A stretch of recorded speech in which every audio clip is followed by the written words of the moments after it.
ಅಬ್ಬಬ್ಬಾ! ನೋಡ್ರಿ ಎಂಥ ಹೆಬ್ಬಾವು ರಸ್ತೆ ದಾಟುತ್ತಿದೆ ಇಲ್ಲಿ. ಯಾವುದೇ ಭಯ ಭೀತಿ ಇಲ್ಲದೆ ಭಯಾನಕವಾದಂಥ ಹೆಬ್ಬಾವೊಂದು ಇಲ್ಲಿ ರಸ್ತೆ ದಾಟುತ್ತಿರುವಂಥ ದೃಶ್ಯವನ್ನು ನಾವಿಲ್ಲಿ ನಿಮಗೆ CN23 ನ್ಯೂಸ್ ಚಾನಲ್ನಲ್ಲಿ ತೋರಿಸ್ತಿದ್ದೇವೆ. ಸುಮಾರು 8ರಿಂದ 10 ಅಡಿಯಷ್ಟು ಉದ್ದದ ಹೆಬ್ಬಾವು ಇಲ್ಲಿ ಸರಾಗವಾಗಿ ರಸ್ತೆ ದಾಟುತ್ತಿರುವುದನ್ನು ನಿಮ್ಮ CN23 ನ್ಯೂಸ್ ಚಾನಲ್ನಲ್ಲಿ ನಾವು ತೋರಿಸ್ತಿದ್ದೇವೆ. ಯಾವುದೇ ಅಂಜಿಕೆ ಅಳಕು ಇಲ್ಲದೆ ಸರಾಗವಾಗಿ ರಸ್ತೆ ದಾಟುತ್ತಿರುವಂಥ ಹೆಬ್ಬಾವನ್ನು ನಾವಿಲ್ಲಿ ನಿಮಗೆ ತೋರಿಸ್ತಿದ್ದೇವೆ.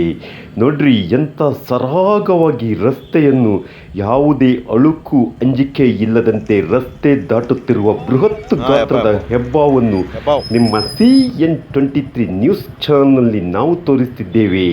ಹೌದು ಕಣ್ರಿ, ಇದು ಶಿವಮೊಗ್ಗದಲ್ಲಿ ಸಂಜೆ ಹೊತ್ತಿನಲ್ಲಿ ರಸ್ತೆ ದಾಟುತ್ತಿರುವಂಥ ಈ ಹೆಬ್ಬಾವನ್ನು ಇಲ್ಲಿ ಸ್ನೇಕ್ ಕಿರಣ್ ಎಂಬ ವ್ಯಕ್ತಿ ಈ ಹಾವನ್ನು ಸೆರೆ ಹಿಡಿದು ಕಾಡಿಗೆ ಬಿಡಲು ಯಶಸ್ವಿಯಾಗಿದ್ದಾರೆ. ಯಾವುದೇ ಅಳುಕು ಅಂಜಿಕೆ ಇಲ್ಲದಂತೆ ಮೆಲ್ಲಗೆ ರಸ್ತೆ ದಾಟುತ್ತಿರುವಂಥ ಈ ಹೆಬ್ಬಾವನ್ನು ನಿಮ್ಮ CN23 ನ್ಯೂಸ್ ಚಾನಲ್ನಲ್ಲಿ ತೋರಿಸ್ತಿದ್ದೇವೆ. ಇದು ಶಿವಮೊಗ್ಗದ ಬಸವೇಶ್ವರ ನಗರದಲ್ಲಿ ರಸ್ತೆ ದಾಟುತ್ತಿರುವಂಥ ಈ ಹೆಬ್ಬಾವನ್ನು ಸ್ನೇಕ್ ಕಿರಣ್ ಇಲ್ಲಿ ಬಂಧಿಸಿದ್ದಾರೆ.